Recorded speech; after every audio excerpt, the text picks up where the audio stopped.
No fornicarás. En principio, esa palabra no fue la que empleó ni escribió Moisés. Lo que él dijo fue, no cometerás adulterio. Y ese fue el primer adulterio que se cometió al transcribir los 10 mandamientos, el de adulterar arbitrariamente la verdad. Siendo Moisés un adelantado, un sabio, un experto en el conocimiento de los principios herméticos, era totalmente imposible que le instruyera de tratar de burlar el principio de generación. La palabra constituye una ofensa, un insulto a la inteligencia humana, en ese sitio en donde la colocaron los escribas por orden de autoridades eclesiásticas ignorantes. La misma sustitución fue hecha burdamente en las escrituras del apóstol y evangelista Mateo, capítulo 19, versículo 4 al 12. Pero esto lo trataremos más adelante. A todo conocedor de los principios, las situaciones bíblicas le salen a la vista. Como todos los principios, el de generación funciona de manera automática en todos los planos, y en cada plano actúa en la forma apropiada a él. En el reino atómico, un átomo se junta con otro para dar nacimiento a un elemento, por ley de atracción, cohesión y adhesión.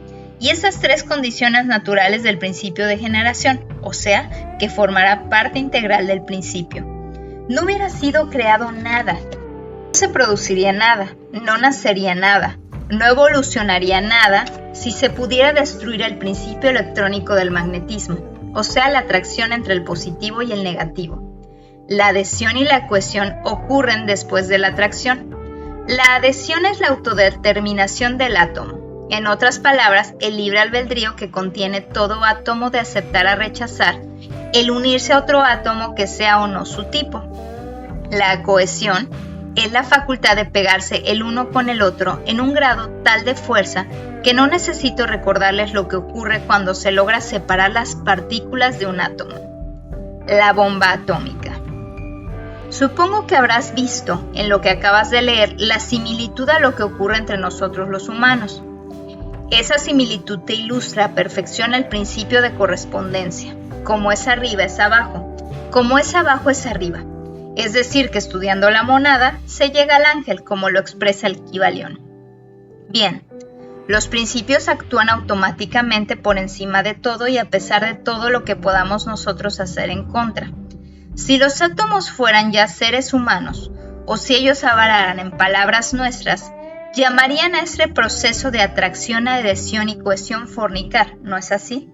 Igual cosa serían los reinos botánico y zoológico, donde una abeja transfiere el polen de una flor a otra, y de esa unión nace una especie nueva, ¿no?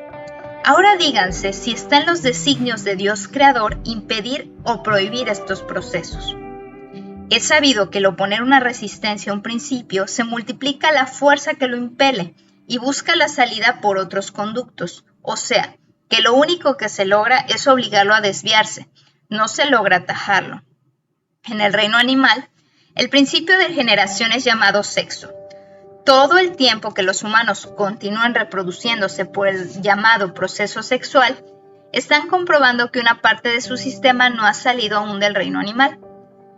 Y una vez que sus células evolucionan al reino inmediatamente superior, donde el principio de generación se manifiesta en una forma diferente, el hombre y la mujer no pueden actuar como animales. Ya no están en ese reino y no los domina la influencia inferior. No sienten deseos sexuales ni de comer carne. Es otro orden de cosas. En este punto los discípulos siempre preguntan, ¿y si todos evolucionamos, entonces se acabará la raza humana? No. ¿Por qué? Siempre nos vienen por detrás millares y millares de seres que tienen que pasar por el reino animal. Te gradúas tú, se gradúa tu generación, se van graduando paulatinamente todos los seres humanos, pero siguen llegando otros eternamente. Jesús dijo, los pobres los tendréis siempre con vosotros.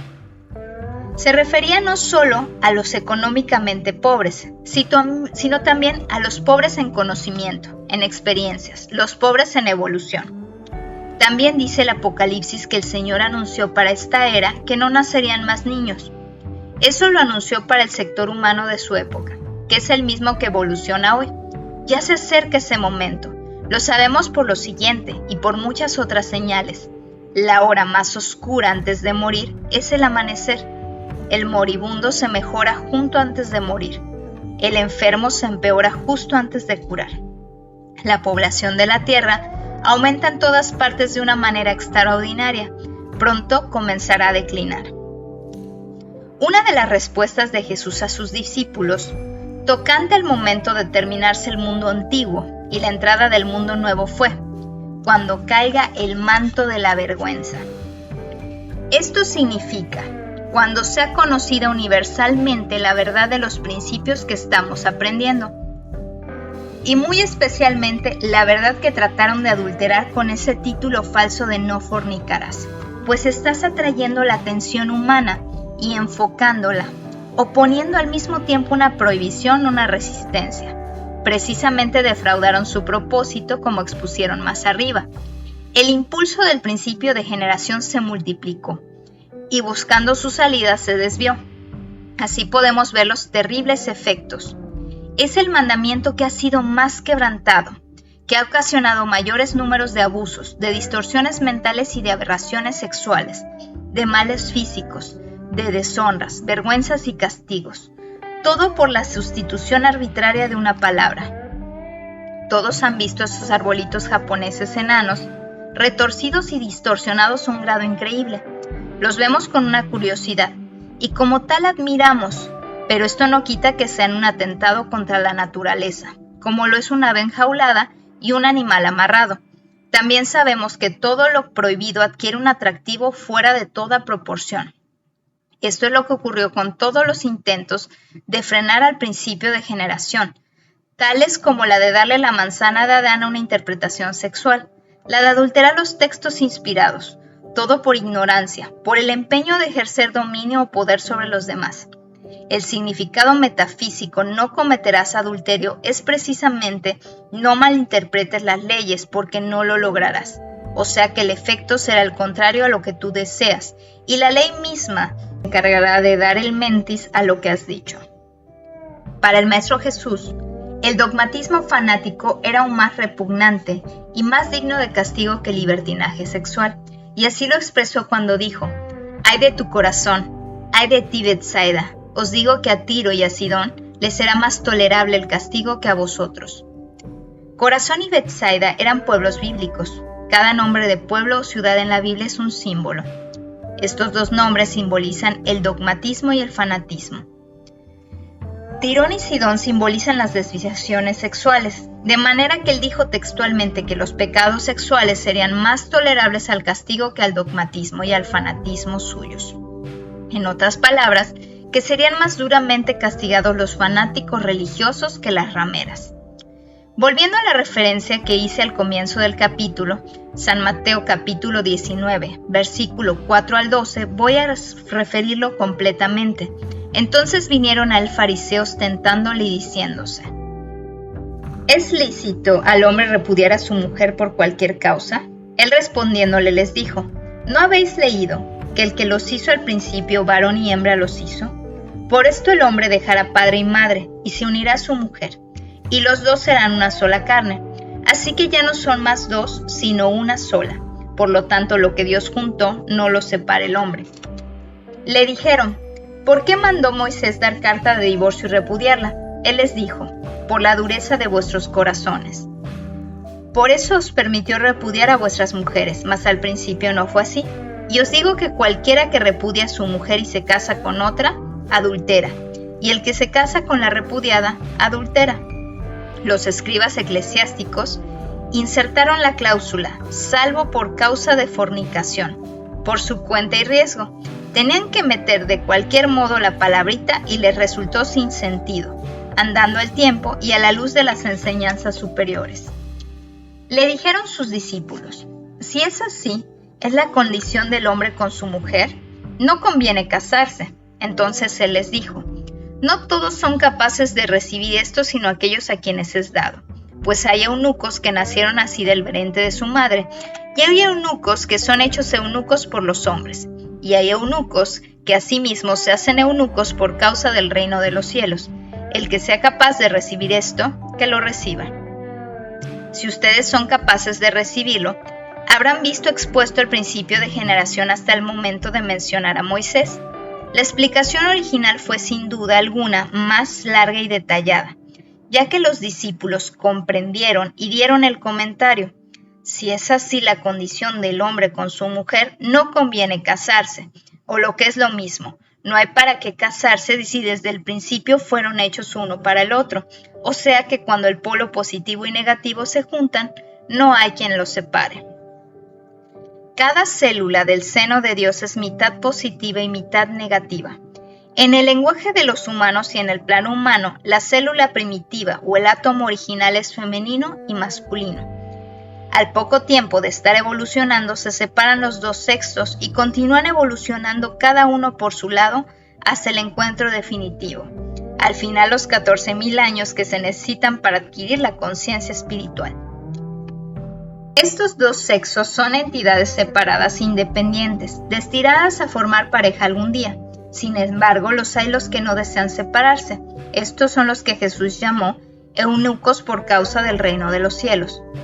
Es altamente confortante para todo aquel o aquella que se encuentra solitario en el camino de la vida o que se considera infeliz y mal casado, saber que en algún plano, encarnado o desencarnado, no importa, existe él o ella, la otra perfecta mitad de cada uno, esperando unirse a su alma gemela, y que tenemos todo el derecho que nos asiste a reclamar esta unión. Si nuestra alma gemela está desencarnada, nos uniremos en el otro plano. Si está encarnada, nada ni nadie puede mantenernos separados. La ley arregla todo armoniosamente para todo el mundo si así lo pedimos, de acuerdo con la voluntad divina, bajo la gracia y de manera perfecta. Y esa otra mitad nuestra es exactamente lo que buscamos y deseamos, lo que nos conviene para perfecta afinidad. Muchas veces en vidas pasadas nos hemos encontrado, nos hemos unido, y ese recuerdo es el que nos hace vivir buscándola. Las doctrinas fabricadas erróneamente por los humanos han intercalado una ley que dice: lo que Dios ha unido, que no lo separe el hombre. Es exacto, pero la interpretación está errada. Se cree que esto se refiere al matrimonio efectuado por una iglesia con palabras pronunciadas por un religioso autorizado. No es así, y hemos visto que se refiere a la unión original, a la pareja primitiva, simbolizada por Adán y Eva. Y no es una amenaza contra el divorcio, que es simplemente una solución humana, sino que es un consuelo ofrecido por la infinita ternura de Dios nuestro Padre, como para confortarnos diciéndonos: no temas, hijito mío, tienes tu amor de siempre y para siempre. Jesús vivía consciente en un plano superior. A él le costaba bajar y hablar en el plano humano. Por eso enseñó a través de tantas parábolas, ya que el sentido de estas no varía, es el mismo en todos los planos. El sentido de una parábola no está jamás sujeto a las palabras que están de moda o en uso.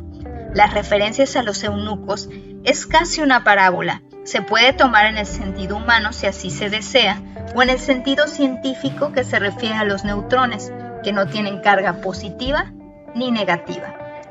Metafísicamente, los que se hacen eunucos por el reino de los cielos son los humanos que, como ustedes todos, anhelan elevarse, aprender y estudiar lo relativo a los planos superiores. Pero como dijo el maestro, el que sea capaz de recibir esto, que lo reciba. Observen ustedes los grandes maestros cómo evitan